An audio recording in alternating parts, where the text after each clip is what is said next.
Bonjour les amis, dans l'épisode d'aujourd'hui on va rester sur le rucher des Garennes, le rucher d'élevage. On va regarder ensemble dans des apidéas si les reines vierges ont été acceptées. On va regarder aussi dans une apidéa si une reine est revenue de son vol de fécondation et si elle a attaqué la ponte. Et en même temps, si ça s'est bien passé, hop, on va la marquer. Ensuite, j'ai eu des internautes qui m'ont posé la question sur les F0. Mais on va contrôler sur la dernière F0 que j'ai reçue dernièrement, regarder si elle a attaqué de pondre. Je sais qu'elle a été acceptée, parce que ça je l'avais contrôlé. Mais je suis allé très vite. Là, il faut que je regarde un peu mieux pour voir s'il y a de la ponte. Et on va parler aussi des abeilles VSH, du test que je devais faire. Donc, écoutez. Vous me retrouvez dans l'épisode et on voit tout ça ensemble.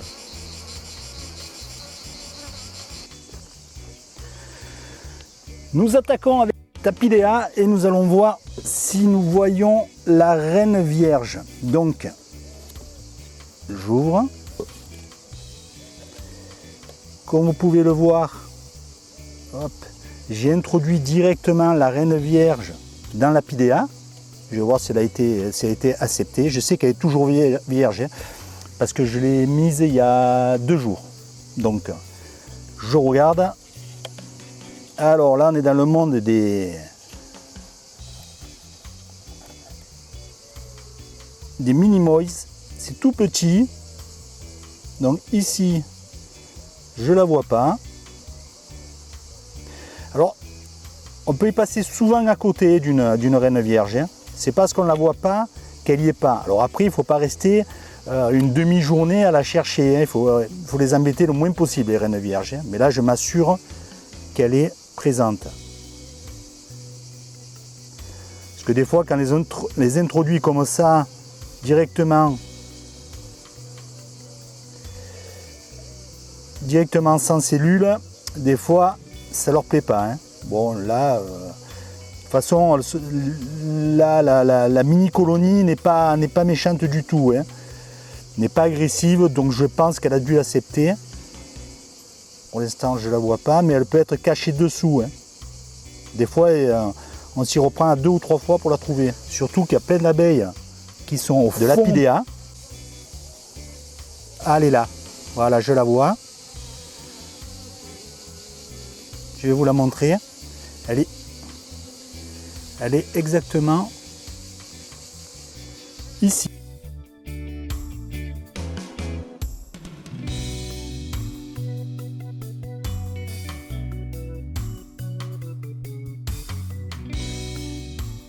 Là, c'est derrière. Alors, je ne sais pas si on va la voir ressortir. Oui, elle est au milieu du cadre.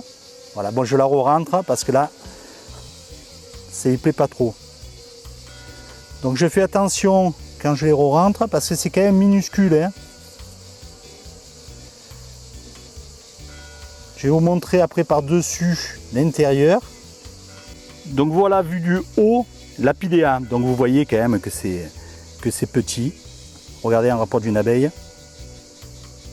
Elle est bien peuplée. Donc ici c'est le nourrisseur. Et moi ce que je fais, c'est que je coupe un morceau de grille à reine qui flotte systématiquement quand on met du sirop. Voilà. Et ça empêche fortement les noyades, parce que sinon il y a beaucoup de pertes d'abeilles par noyade. Donc là, ça éradique pas complètement le problème, hein. Ça vous enlève pas 100% de noyades, mais ça enlève entre 90 et 95%. Hein. Donc c'est déjà pas mal, hein. C'est déjà pas mal. Et en plus, ça suit le niveau, donc c'est l'avantage. Alors, quand le niveau c'est à sec, bien sûr, et avec le sucre, il va se coller sur le fond avec un petit morceau de bois, tac, vous le décollez et hop, il se remet à flotter. Allez, on passe à une autre. Ici, on est passé sur la seconde, dont la même couleur que l'autre, hein, mais c'est une différente, parce que l'autre, elle a le numéro 42, et celle-ci, c'est le numéro 32, et elle est beaucoup moins peuplée que la précédente. Hop, une fourmi.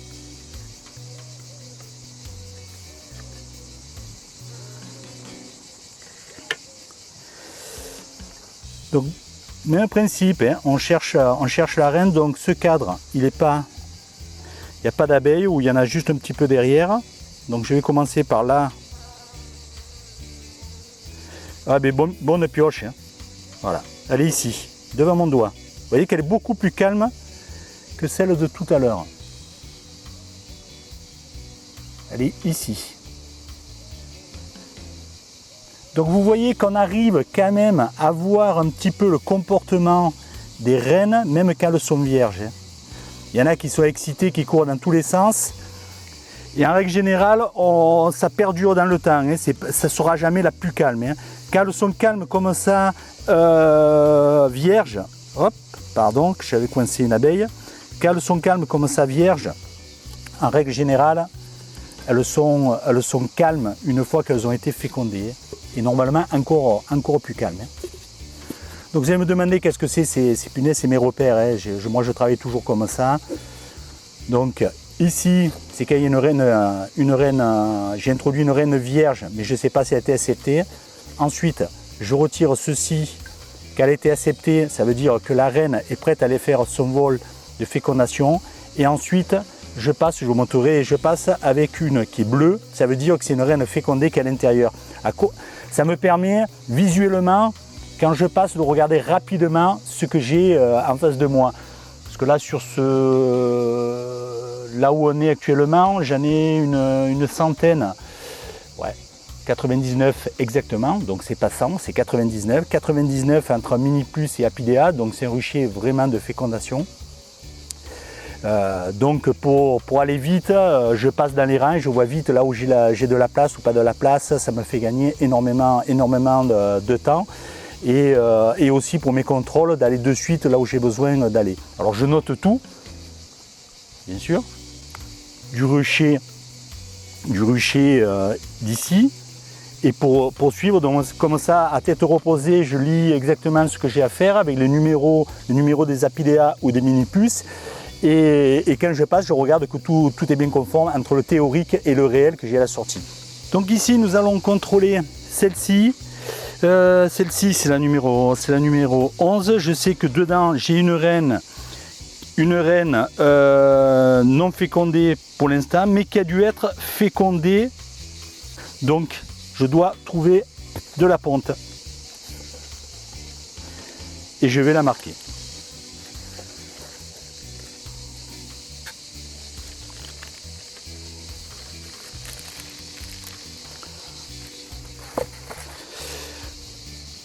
Donc comme vous pouvez voir, ici les Apidea sont un petit peu différentes, ça c'est celle que moi je me fabrique, donc j'ai 4 cadres au lieu de 3, hein, pour que ce soit un petit peu plus volumineux pour la colonie, qu'elle ait un petit peu plus de place.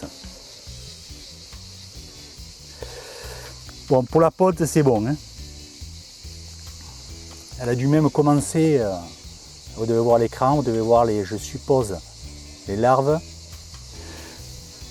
On voit au comportement des abeilles de toute façon que c'est hyper calme. Donc ce cadre il est complètement pondu.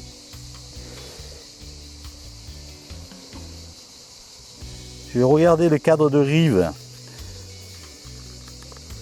Parce que suivant comment elles les construisent, elles arrivent à bloquer les entrées. Hein. Donc là, c'est bien un cadre de réserve. Il y a du nectar dessus. Ce côté du nectar et un petit peu de pollen. Donc elle est en train de constituer bien ses réserves. Alors après, on ne les laisse pas dedans. Hein. Ça, c'est les reines qui sont destinées à la vente. Hein. On ne les laisse pas des mois là-dedans. Hein. L'espace est vraiment trop petit. Donc il y a un turnover, une rotation qui est importante. Hein. Donc comme ça, vous voyez du couvain. Ce couvain, c'est pas le sien. Hein. Par contre, les larves qui sont à l'intérieur, oui. Alors ici, la reine, elle est ici.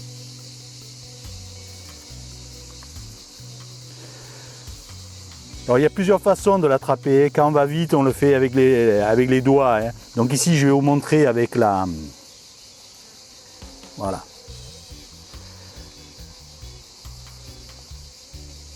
Allez, rentre à l'intérieur. Voilà, elle y est.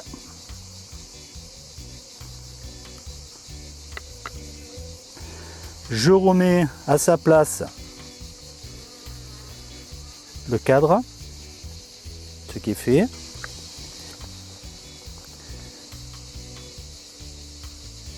Voilà. On la pousse vers le haut. Ça l'écrase pas, hein. Vous ne faites pas de soucis, même les abeilles qui se débattent en dessous, ça les, voilà, vous voyez, il y en a une qui vient de sortir, l'autre ne peut pas parce que la reine la pousse.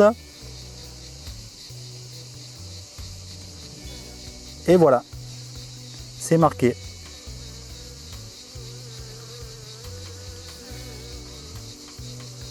Donc on attend un petit peu que ça sèche et après on la libère. Alors là, elles vont vite venir voir ce qui se passe, hein. J'ouvre, je retourne, je vérifie que le descende bien, ça y est, et hop, elle est repartie, ça y est, elle est re-rentrée dans sa maison. Alors là, bien sûr, il y en a toujours qui sont dedans. Allez.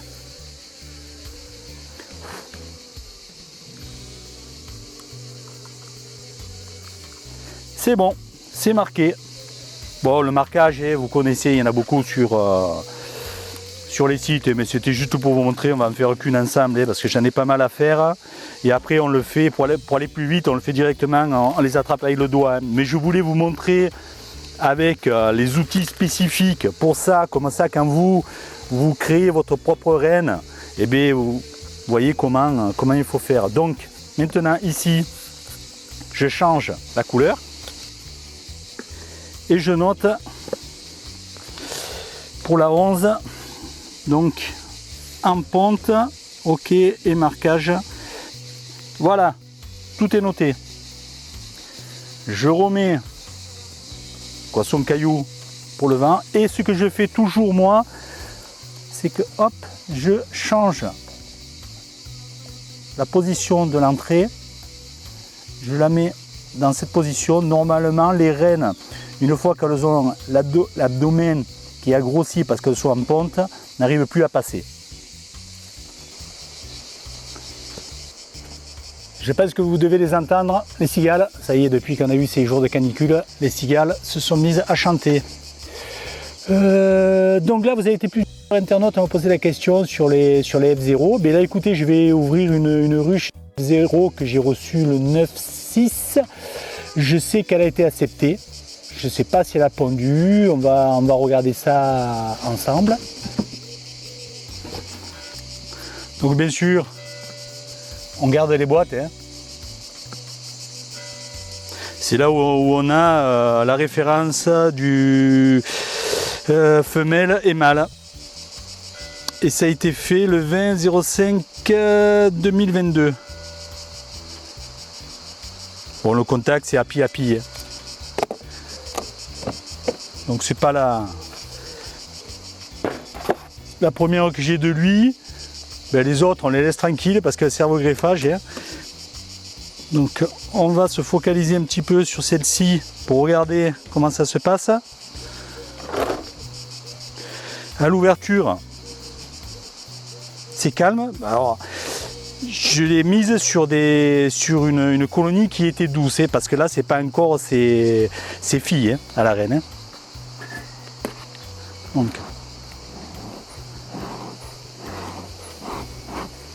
à la fumée,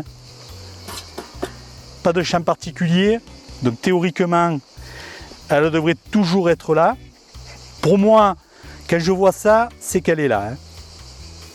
Mais bon, des fois on a des surprises, hein. Donc ici, un cadre de rive, c'est bon, c'est de la réserve, hein, miel, nectar et du pollen.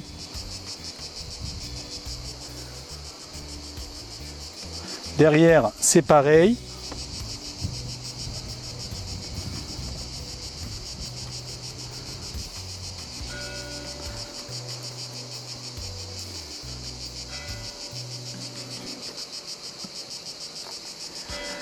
Donc ici, c'est toujours le vieux couvain qui restait de l'ancienne reine, mais ici je vois des œufs, hein. Donc je sais que le pont, il y a des œufs. Ouais, donc c'est bon, c'est bon. C'est parfait et elle a un rayon de ponte sur ce cadre qui est conséquent. Hein. On va regarder si on voit ailleurs de la ponte, si elle ne s'est pas focalisée que sur un cadre, parce que des fois c'est un peu le cas. Donc là voilà, je vais vous la montrer. Vous l'avez ici, avec son numéro 2. Voilà. Et ici, elle est en train de pondre. Je vois des œufs. Donc, je n'embête pas plus sur ce cadre, je le repose délicatement. Voilà.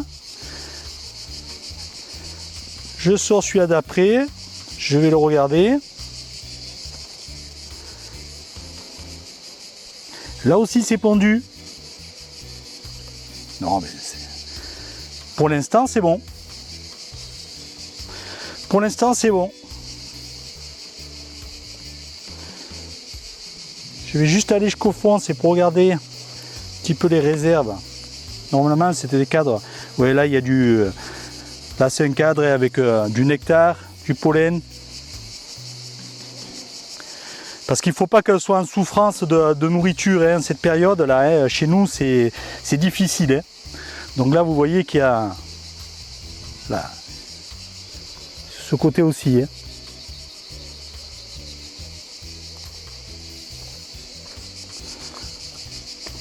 Donc pour qu'elle continue à pondre correctement, il faut bien sûr des réserves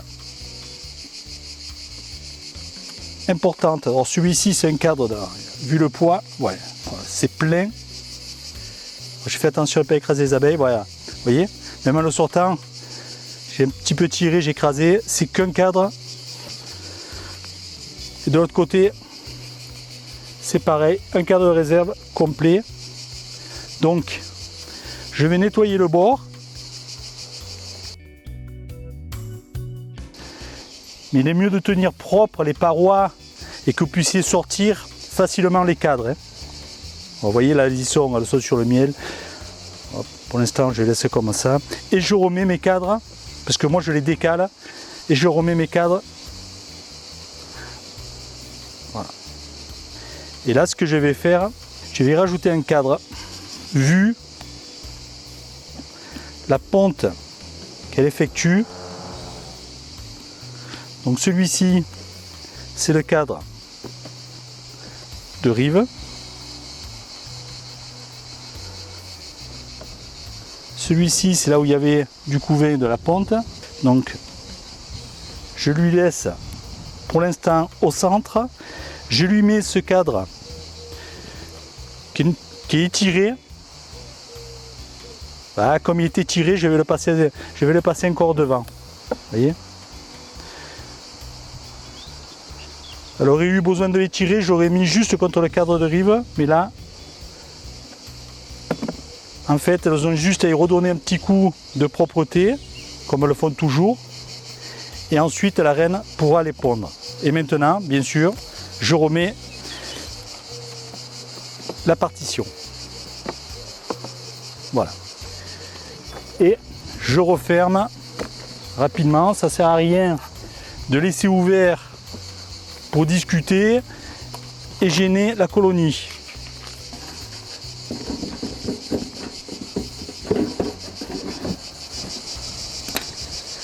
Voilà, je me suis calé à l'ombre un petit peu parce qu'il fait vraiment chaud.